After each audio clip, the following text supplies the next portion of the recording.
Bismillahirrahmanirrahim.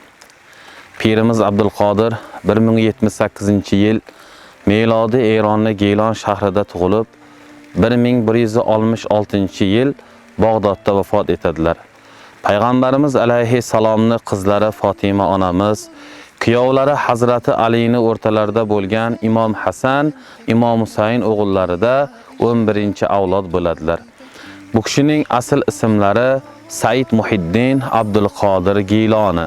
Arab tiliga G harfi bo'lmagan sababli Geyloni deb nom berilgan. G'avsul Azam unvonlari bo'lib, bir mana pirimiz Abdulqodirning ramziy qabrlari bo'lib, rivoyatga ko'ra aytadilarki, bir ayol deydilar, uyda deydilar, xamir qilib mana shu atroflardan o'tin terib yurgan paytlarda bir cho'ponning ko'zi ayolda tushib, cho'ponning ko'ni buzilib, ayolning nomusiga tajovuz qilmoqchi bo'lar ekan. Shunda ayolizor nima qilishlarini bilmasdan pirimiz Abdulqodirni vositachi qilib Allohdan yordam so'raganda deydilar, mana maqbara ichida qabr qilib qo'yibdilar.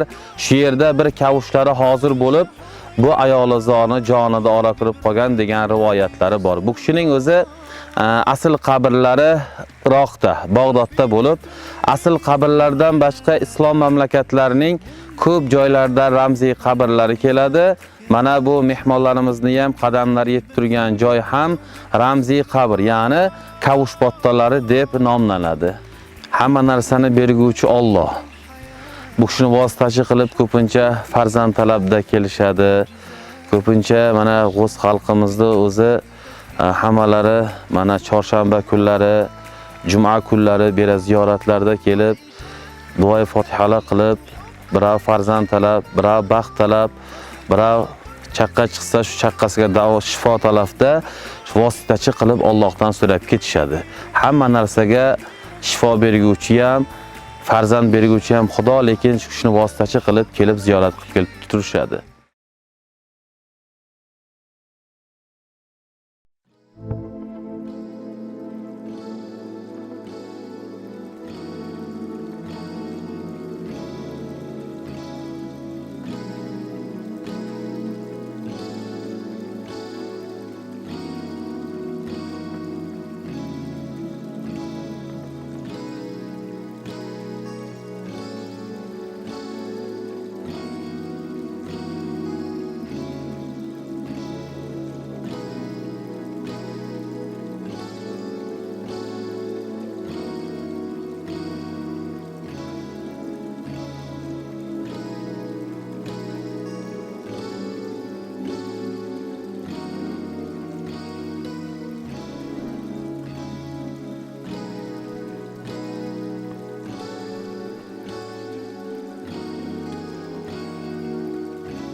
أعوذ بالله من الشيطان الرجيم بسم الله الرحمن الرحيم